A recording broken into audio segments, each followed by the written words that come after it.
Hey everyone, welcome to the 5 Beer Plan. I'm Brian, and this is the ongoing saga of an Everyman's Ale Trail. In this episode, I'll gush over labels and can art, talk about removing beer labels, hang out with Mark Osborne from Adroit Theory Brewing, and review Siege from Adroit Theory Brewing. In this segment of Tales from the Trail, I want to share some thoughts on label and can art. You can't go into a bottle shop today without being bombarded by a visual overload of amazing can art. I love the creativity that breweries employ for this aspect of the industry. I'm sure it does add some cost to each can produced, but it's a clever marketing tool because I'll admit to being swayed more than once by a certain brewery or beer series based on the can art. Sometimes you win, sometimes you lose using this method of choice. Some of my favorite can art comes from Adroit Theory Brewing, whose can art is off the wall. It has a very heavy metal, yet futuristic and almost dystopian kind of vibe. I can't say enough about their pushing the envelope. Nightmare Brewing in New York brings in graphic scenes from what they call horrific history. 18th Street Brewery out of Hammond, Indiana employs a death metal kind of vibe with their labels. Listerman Brewing in Cincinnati, Ohio, and Who Farted Brewing in Columbus, Ohio have a very tongue-in-cheek and lighthearted approach to their labels. Straight to Ale in Huntington, Alabama do the same. I still have that can of Stout at the Devil in my collection. But the label art doesn't have to be intricate to be effective. Treehouse Brewing in Charlton, Massachusetts, Bearded Iris in Nashville, Tennessee, or Rheingeist Brewing in Cincinnati, Ohio, all have simple but very recognizable can art.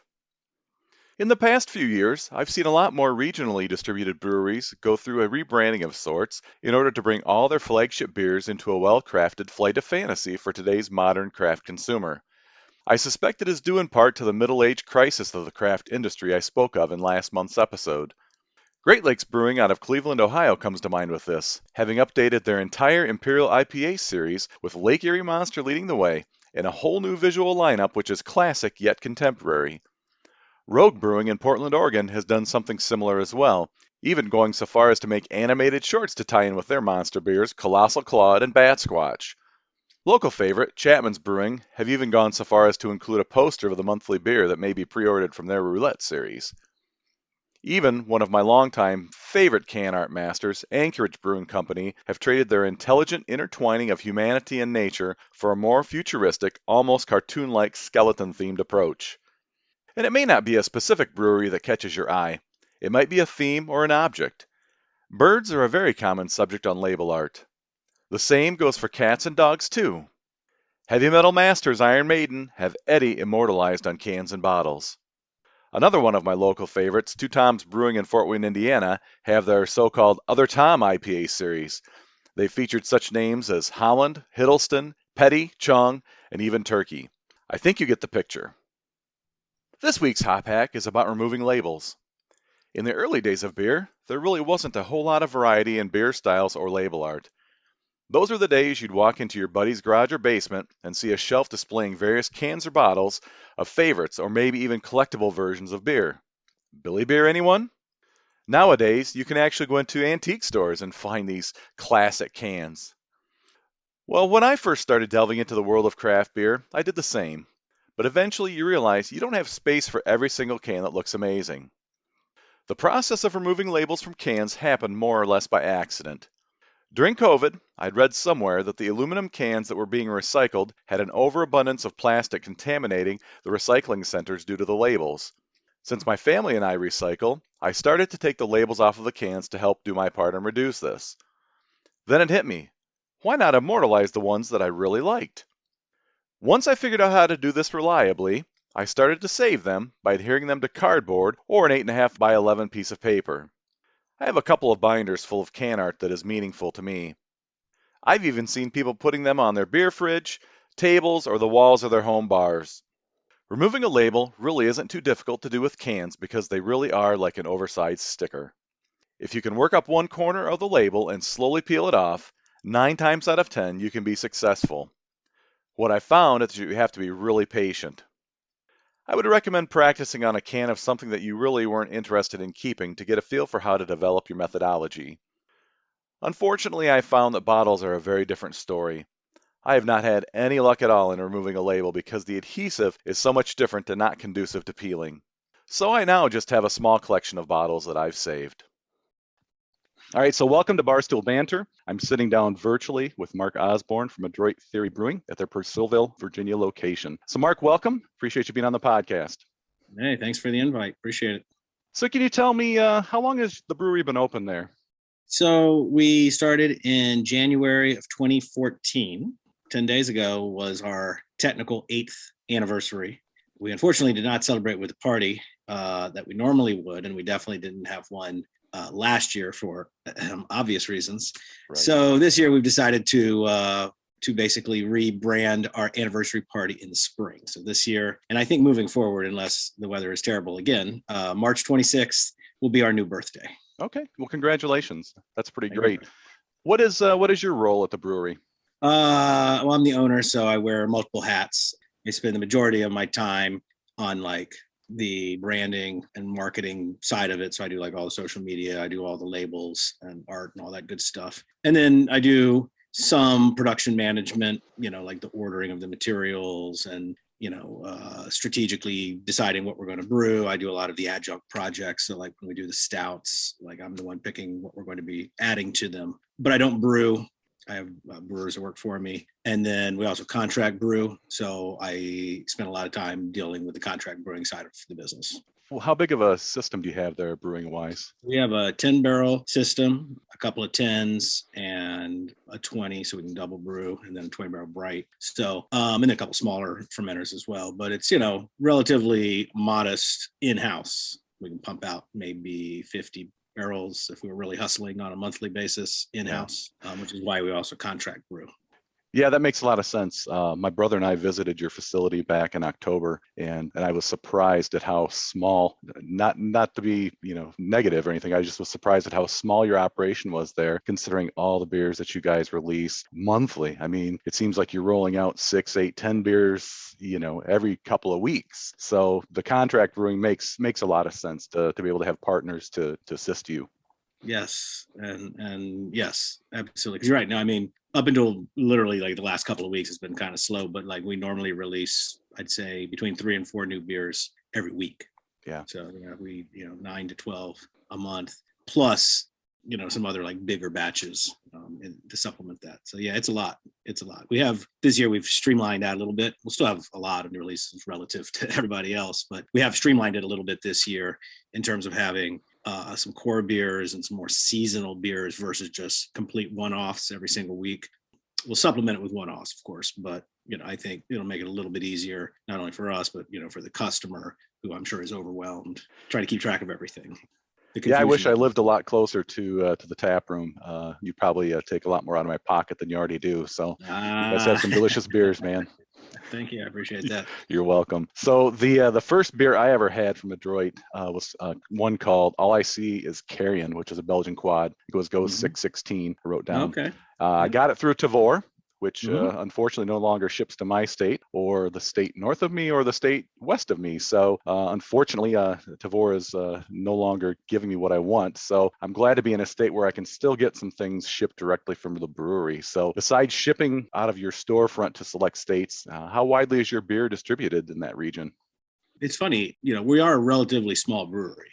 In a general sense, we're pretty small, but we have a pretty large distribution footprint. So we distribute in Virginia, but again, it's not the majority of where our beer is sold. It's actually relatively difficult to get our beer in Virginia. Like even from the brewery, you'd probably have to drive 15, 20 miles away to find our beer somewhere, and then another 15 or 20 miles beyond that to find it somewhere else. So it's not widely distributed even in Virginia. But in the US, we distribute in Maryland, Pennsylvania, Arizona, California, Illinois, and Oregon, soon to be Florida. And then we work with Tavour, and they obviously, move it to, I think it's like 26 different states. But again, they kind of cherry pick and, decide, which beer goes where. And then we do quite a bit internationally as well. So most of Europe, not all, but the vast majority of Europe, you can get it relatively easily. UK, Australia, Japan, and China pretty regularly. And we've done then some small one-offs to like Thailand and Korea, New Zealand, places like that. That's So really no cool. South America, no Mexico, no Canada. Well, we have sent beer to Russia too. You can get beer in Russia. Wow. Russian Imperial Stout, as a matter of fact. That's surprising. As I was actually a little shocked. That's all they wanted. I was like, wow. Okay. Well, Like that's awesome. You've got selling an such- ESB in England or something, like, wow. one of the other things. So I've had several beers from Adroit over the years. One of the first things that really drew me to seek out your beer is the sick can art. You mentioned that you're in charge of, some of the artistry and production that way. I just want to show you a couple things that I've got here. So I usually keep I peel the labels off and keep a few. So like this one is from your Evangelion series. Love that art. The Dune series, Yeah, that was really pretty cool kick-ass. to have that inspired art. This one's awesome. I love the Revenge of the Damned, this chocolate porter. That's just such a cool, no, that one turned out pretty sick. very as well. simple, but man, I love it. This is probably one of my favorites here. Made me hungry. Cannibalism. Nothing like having a zombie on the can eating somebody's brain. That's clever. And then and that, of course, that's a Russian Imperial. What lies beneath, or what evil is beneath. Yeah. That's cool. That's kind of an alien inspired one. And then this one I love as well. Coven, yeah. Coven, I just love the upside down nature to it. I just thought that was really clever. So where does the inspiration come from for the artwork in the series, clearly? So obviously I like, dark and ominous things, generally speaking. I'm into that, and I've always been very much into art and things that were clever, like with hidden messages or hidden symbolism, or repeating patterns that maybe not were that decipherable right off the bat. So I mean, just from from a personal perspective, even before I got into beer, before I started the brewery, that's something I really enjoyed. I'm not an artist. I never pretend to be the person actually painting or drawing the art, but I was always attracted to that kind of stuff. So like when I'd go to a record store when those things existed, like though I guess they're making a comeback. I love browsing with my eyes. Yeah. I was in comic books, and it's the same thing, right? You're buying with your eyes. You have no idea what the story is or what's on the inside of the comic book, right? Or how great this album is, unless somebody referred it to you. But like you're looking at the album cover, like, yes, that is awesome. I'm curious. I want to learn more. So when I decided to start the brewery, I wanted to make our cans or bottles, actually, when we started, look like album covers. I mean, that was definitely the goal. And that they would sit on the shelf and be very, very distinct and very unique. And 8, 9, or 10 years ago, really, when I was dreaming up starting the brewery, nobody, I mean, with the exception of like Three Floyds, and not even like all their stuff, but like their Dark Lord, was doing anything even remotely similar to what I wanted to create. In the 10 years that have passed, obviously now there's some people that also do, put a big emphasis on art, and I appreciate what they're doing. We really try to push the envelope, make something that is just standalone, badass, that like you will want to peel the label off and frame it, or wear it as a t-shirt because you're proud of it, or heaven forbid, get a tattoo of it. Right. So we're definitely into the art. We want it to look as badass on the outside as it is, liquid wise on the inside. I would say you've succeeded in that, my friend. You say you don't do any of the art yourself. Do you have artists in house to do that, or do you contract that out to a few people that help you out? We contract it out. I mean, I have like a local person that I use, but it's mostly for like text, not like just the layouts, like the government warning and that kind of stuff. Right. I draw that stuff locally. But everybody else I work with is all over the world. I mean, most of them I've never met before, just other than virtually. But usually what it is, I'll come up with a concept, and I have like multiple concepts going at all times, and basically just waiting till the right beer comes along that we're going to make. Like, ooh, yes, we finally get an opportunity to do a Dune inspired, series, because, we have an opportunity to do it. But, I conceptualize the project and use all these, inspiration boards and, very, very in-depth planning of what like the look and feel of it is. And then my job is finding the right person. And I have about a dozen people I work with, and we do add new people, particularly if it's going to be something that, like, the other 12, maybe it's out of their wheelhouse. But it's really all about finding the right artist and letting them do what they do, which would be awesome, right? Like, I give them all of the, you're heading in the right direction. This is conceptually it. Here's the inspiration pieces, but you do you, versus, I want this to be blue and I want a lightning bolt coming down from the sky. Like, I don't do any of that type of nonsense. I literally let them be creative. And I think the output, shows for itself. Matter of fact, I think some of our weakest labels, which people still like, but the weakest labels are the ones where I gave them too much instruction. Another thing I noticed on your can art, which may or may not be unique, it's something that I'd never seen before, are the cigar, food, cheese, music recommendations that you have. I'm looking back at this What Evil Lurks, which is probably a couple of years old, and I see only a food, cheese, and cigar. So you've added music to some of the newer releases. Where did you come up with that? I mean, what was the inspiration behind that? Because I think, again, that's another unique selling point that you have. Yeah, thank you. First of all, the music we added January of last year. Never did it for the first 7 years. Never even occurred to me, to be honest with you. And somebody mentioned it to me. I was like, you know what? That's actually a very good idea. I should do that. Although it's funny, the most of the feedback I get is never the food, cheese, or cigar. People like, oh, I don't think that's a good pairing. It's the music. Like, how could you possibly pick Dead Kennedys for this beer? Blah, blah, blah, blah. And I'm like, right. I'm a bit of a foodie at heart. I like fancy food. I like common food too, don't get me wrong, but I like fancy things. I like pairings. I went to a cheese pairing one time before I started the brewery, and it was just mind-blowing because I love cheese. They put this cheese out and it was just repulsive, right? I mean, it was just one of those cheeses you're just like, And then they put the beer out and I was just like, oof, this is not for me. But then when you put them together, it was like, just absolutely perfect because they knew what they were doing. When I started the brewery, that, I've definitely focused on the foodie aspect of it with the food and the cheese that, like, you can make the beer better by making smart recommendations. And then the cigars, that again, I guess I have a lot of vices. I like cigars. And so, cigars are also something that people always associate with scotch or bourbon, and very, very rarely anything else, but beer with cigars. Not all beers. Some cigars can overpower beers, but almost all beer can be paired with the right cigar and make it better, make the cigar better, make the beer better. And I really think that's important. So I spend a lot of time and effort to make it happen. I don't just say, hey, you should eat beef, with this beer.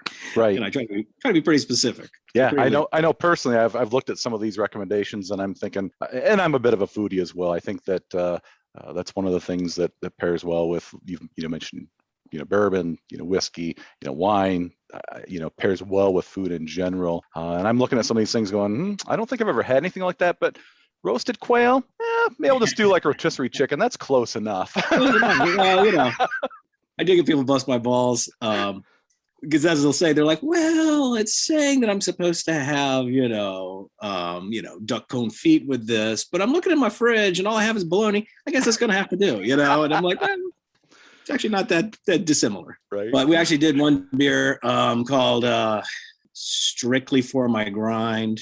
Yeah, Kolsch, Still right? on My Grind, which are like, just lagers, clean and simple beers. So we decided to put, simple pairings on them. So like, there's like, I think it's like Taco Bell, like a Dorito Loco is like the food pairing on the Mexican lager. And, there's like a Dutch Masters for the cigar. I try to, if it's a simple beer, I try to go with simple recommendations. That's great to have a little tongue-in-cheek fun with it too. So, I mean, hell, it's your beer, so you can do what you want with it. I did put camel. We've never done camel meat on a beer, but there's a beer coming out next week, and camel meat's on the menu.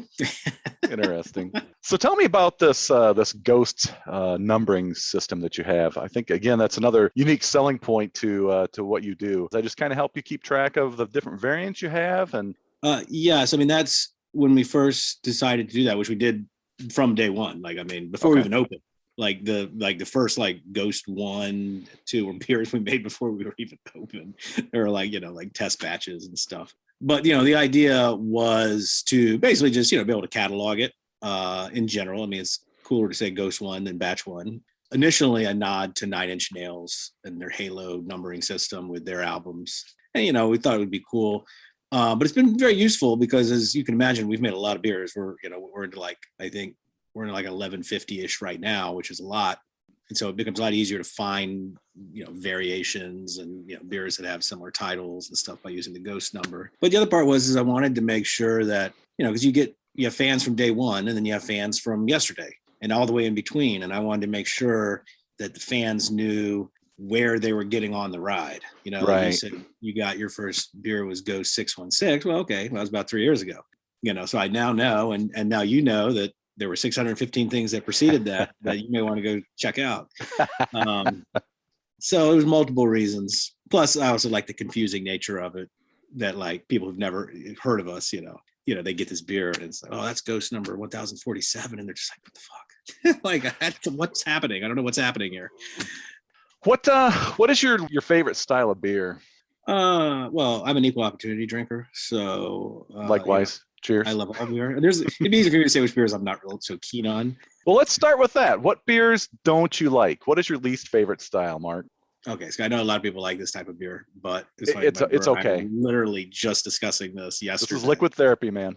So brown ales, particularly English style brown ales, I'm like, ugh.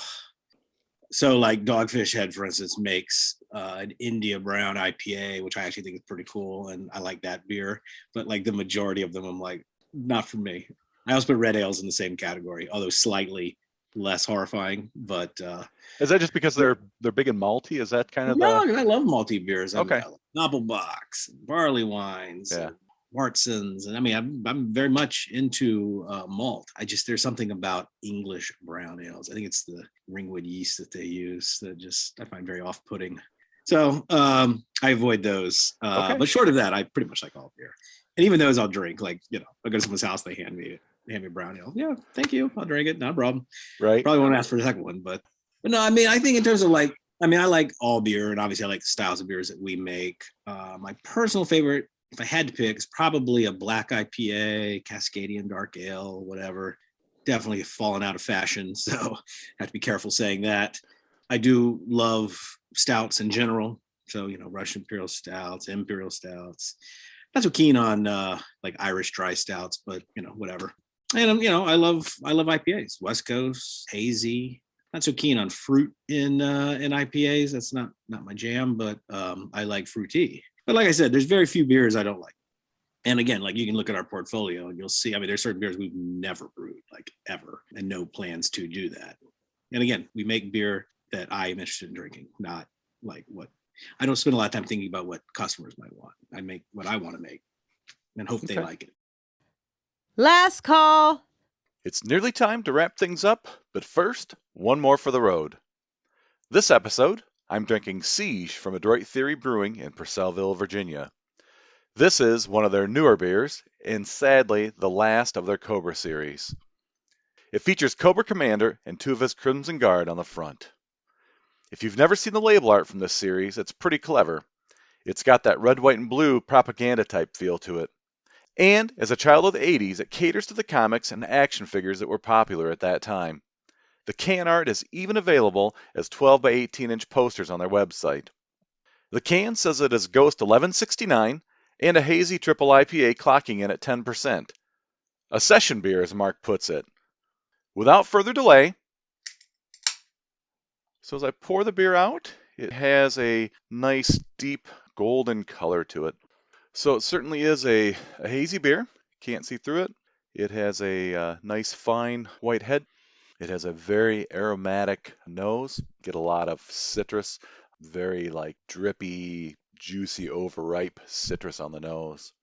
It's super soft on the tongue. I really like the way that Adroit approaches their IPAs in that they want them to be drinkable, enjoyable, and deceptively dangerous.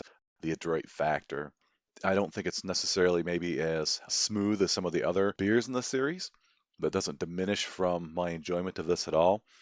It's definitely got some nice citrus peel, hoppiness on the palate. A little bit of bitterness, but it's not overwhelming. It's just enough that it makes you want to go back for yet another sip. This isn't my first experience with the Cobra-inspired series from Adroit.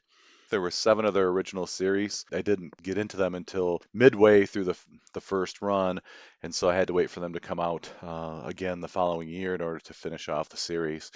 Again, I'm a collector. The can art is cool. It brings back a lot of nostalgia for me as a kid. My brother, who really liked G.I. Joe, we had a lot of adventures playing with the action figures. This is a very, very delicious beer. It's got a great hop balance to it. So I look forward to trying the other 4 beers that came in this last round to finish off the entire 12 beer series. So I'd recommend if you see this in your local bottle shop, or if you happen to be anywhere near the tap room at Adroit, or maybe if you have Tavor or some other online source that you can buy some of this beer, this series is killer. I like IPAs, I like doubles, I like triples, and boy, Siege, another very solid entry in the Cobra series. That's the last one of the series. So overall, I would give this a solid 4 tasters out of 5 on the flight board. As the can says, consume life, drink art. Cheers, Adroit. If you've got a beer you'd like me to drink and describe, leave a comment below. If you're a brewer and you have one in mind, direct message me on Instagram and let's see what we can do. That's all for this episode of the 5 Beer Plan. With so many podcasts out there, thanks for choosing to listen to mine. Join me next time when I'll highlight beer fests, share another hop hack, and riff on beer styles with the one and only Mark Osborne from Adroit Theory Brewing. Remember to hit the subscribe button to be notified of new episodes. I'd love to hear from you, so please follow me on Instagram, 5 Beer Plan 2022, and leave a comment to let me know what brewery makes your favorite label art. Be sure to support your local breweries, choose your beers wisely, and drink them responsibly. Until next time, keep walking your ale trail, and stay thirsty, my friends.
That's all for this episode of the 5 Beer Plan. With so many podcasts out there, thanks for choosing to listen to mine. Join me next time when I'll talk labels and can art, share another hop hack, and riff with self-professed metalhead Mark Osborne from Adroit Theory Brewing. Remember to hit the subscribe button to be notified of new episodes. I'd love to hear from you, so please follow me on Instagram, 5beerplan 2022, and leave a comment to let me know whether you are an independent craft brewery purist or an ambivalent craft beer drinker and why.